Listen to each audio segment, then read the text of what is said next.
Welcome to our 109 days sa ating Caldep journey. Para may ba naman, chika-chika tayo while kumain ako. Well, ang total calories intake pala natin ngayon is 1,272. Full of fiber, tapos may carbs tayo. Ito yung pinaka-source ko ng carbs, wheat bread. May peanut butter. Tapos egg. Ayun. So far, kahapon, 1,100 plus tayo. Dinagdagan natin yun ng kasi sobrang deficit kasi, nasa 1,611, tapos 1,070 plus lang, di ba? So, dinagdagan natin ng 100 plus. Which is nakasurvive naman tayo sa walking natin kanina na 8.2 kilometers from Vicente Hizon to San Pedro Street. Doon na tayo sumakay. Yun. It feels good talaga to take care of ourselves dahil yun medyo yung brain fog mo nawawala, tapos ganahan kang kumilos lalo na pag nakapag-walk.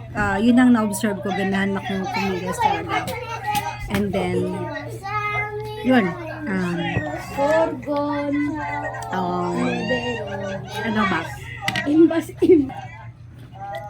By the way, after gaining like almost 4 kilos, nag-lose na rin tayo ng 1.5, more than 1 kilo na din. Kasi, ang ginawa natin nung nag-gain tayo, after since vacation, kumain tayo, tapos nag-decide tayo na mag-gain na lang. And then, after that, while on medication ako, hindi ako pwedeng, like, mag-fasting. Kasi, lagi akong gutom nun eh. Ginawa ko, tansya-tansya lang ako, pero more on fiber pa rin. Yun ang ginawa ko. Yun ang ginawa ko. Nag-lose naman ako ng more than 1 kilos. So, hopefully, ma-hit natin yung target natin. Ngayon, magta-target naman kasi tayo ulit eh.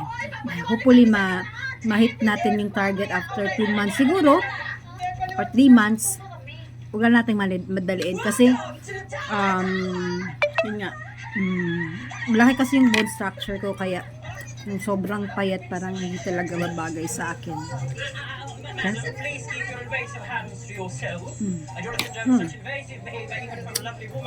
So far, nasanay naman ako sa ganitong pagkain. Once a day ako makain. Pero sikapin ko na i-break ko din siya kahit minsan mag-buy meal ako. May cheat day pa rin tayo, syempre, para hindi ma-deprive yung self natin. By the way, kanina hindi pala ako bumili talaga ng favorite kong shop doon sa Kusina de Bang.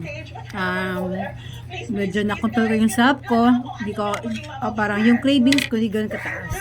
Kasi nagkaroon na ako ngayon, kaya yung bago mag-mens na parang nag-crave ka, nawala na yun, kaya nakontrol ko. Okay? So,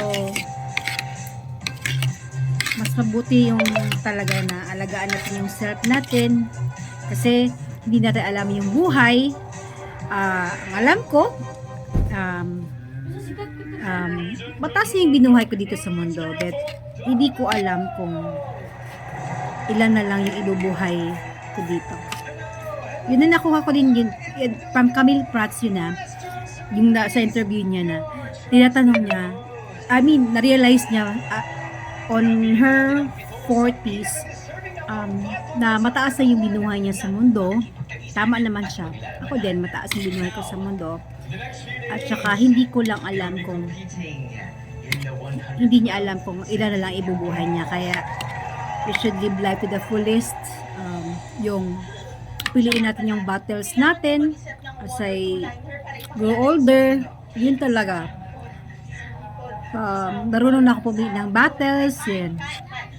And I'm protecting my peace. Yan. Yan ang, huwag talagang magpa-stress. Okay? Mapasintin niya game niya. Kasal. Binyag. Oliving. Siguro yun lang chika natin ngayon. Kasi, mag-load ako ng TV while nagtitinda. Tapos, medyo may konting side dan konti. Okay? Always remember, getting fit is a decision, but staying fit is a commitment. Stay healthy. Itadakimasu.